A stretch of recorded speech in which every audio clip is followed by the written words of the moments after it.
Assalamualaikum warahmatullahi wabarakatuh. Saudaraku seiman di cahaya ilmu. Kita semua mengenal Nabi Adam alaihi salam sebagai manusia pertama. Kita semua tahu kisah pilu Habil yang dibunuh oleh Kabil. Namun, pernahkah Anda bertanya, kepada siapa tongkat estafet risalah diberikan setelah Adam wafat? Siapa yang menjaga bumi saat kegelapan mulai merayap melalui keturunan Kabil yang membangkang? Hari ini, kita akan menembus tabir sejarah yang jarang dibuka. Kita akan membahas sosok Nabi yang namanya mungkin asing bagi sebagian telinga, namun jasanya adalah fondasi peradaban manusia. Beliau adalah Nabi Syith alaihi salam, sang hibatullah atau hadiah dari Allah Subhanahu wa Ta'ala. Kisah Nabi Syith dimulai dari sebuah kesedihan yang mendalam. Setelah tragedi pembunuhan Habil, Nabi Adam dan Ibunda Hawa melewati tahun-tahun dengan hati yang hancur. Bumi yang baru saja dihuni manusia sudah ternoda oleh darah persaudaraan. Namun, Allah Subhanahu wa Ta'ala tidak membiarkan kekasihnya larut dalam duka.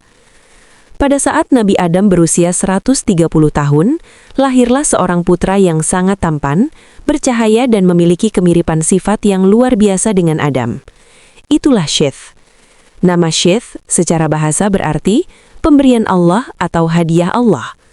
Beliau lahir sebagai pengganti Habil yang telah tiada. Sejak kecil, tanda-tanda kenabian sudah nampak pada dirinya. Beliau tidak seperti anak-anak lainnya. Syith adalah pemuda yang tenang, penuh hikmah dan sangat haus akan ilmu ketuhanan. Tahukah Anda, saudaraku, Rasulullah Shallallahu Alaihi Wasallam pernah bersabda dalam sebuah hadis yang diriwayatkan oleh Ibnu Hibban bahwa Allah Subhanahu wa Ta'ala menurunkan 104 suhuf atau lembaran wahyu kepada para nabi. Dan yang mengejutkan, 50 suhuf diantaranya diturunkan hanya kepada satu orang, yaitu Nabi Syith alaihi salam. Ini adalah jumlah yang sangat masif. Bayangkan, hampir setengah dari seluruh suhuf yang ada di dunia diberikan kepada Nabi Syith. Mengapa demikian? Karena pada masa itu, Syith memikul beban berat untuk membangun hukum peradaban pertama di bumi.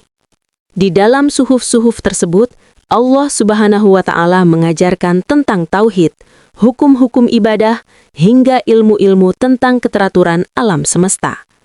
Nabi Syith adalah nabi pertama yang mengajarkan cara bercocok tanam yang sistematis, cara membangun pemukiman yang teratur, dan yang paling utama, hukum tentang larangan bercampur dengan keturunan Qabil yang sesat. Ini adalah bagian sejarah yang jarang dikaji. Di masa Nabi Syith, umat manusia terbelah menjadi dua kelompok besar. Keturunan Nabi Syith menetap di dataran tinggi atau pegunungan yang sejuk, hidup dalam ketaatan dan ibadah kepada Allah Subhanahu wa Ta'ala. Sementara itu, keturunan Qabil menetap di lembah-lembah dan dataran rendah. Di bawah pengaruh iblis, keturunan Qabil mulai menciptakan penyimpangan. Iblis menyamar sebagai seorang pemuda dan mengajarkan mereka musik, tarian, dan pesta pora. Inilah pertama kalinya musik dan alat musik diciptakan di muka bumi untuk melalaikan manusia dari mengingat Allah Subhanahu wa Ta'ala. Nabi Syith dengan tegas melalui wahyu yang diterimanya melarang kaumnya untuk turun ke lembah atau berhubungan dengan keturunan Qabil. Beliau menjaga kemurnian iman kaumnya agar tidak terinfeksi oleh fitnah duniawi yang diciptakan iblis di lembah tersebut. Banyak riwayat menyebutkan bahwa Nabi Syith adalah sosok yang meletakkan dasar-dasar ilmu peradaban. Beliau bukan hanya seorang pemuka agama, tapi juga seorang guru bagi umatnya.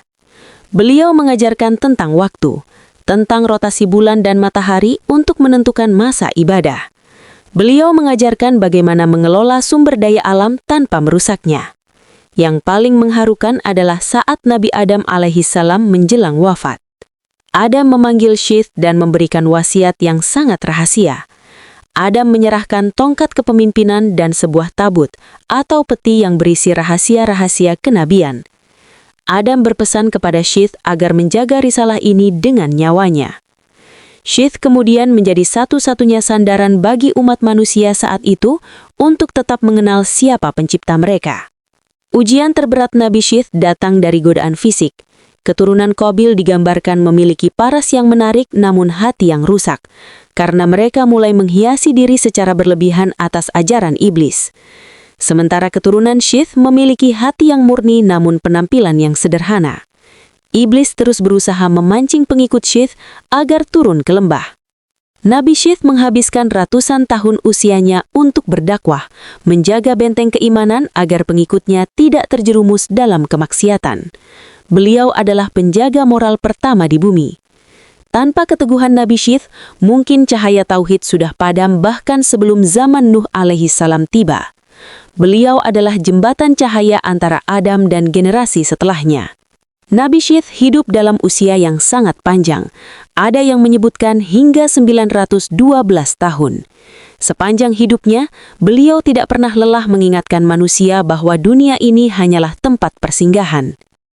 Sebelum wafat, beliau meneruskan wasiat ayahnya kepada putranya, Anush, dan kemudian kepada Nabi Idris alaihi salam yang merupakan keturunan Syith.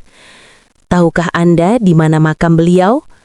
Ada beberapa pendapat, namun yang paling masyhur menyebutkan beliau dimakamkan di sebuah gua di gunung dekat Mekah, berdampingan dengan kedua orang tuanya, Adam dan Hawa.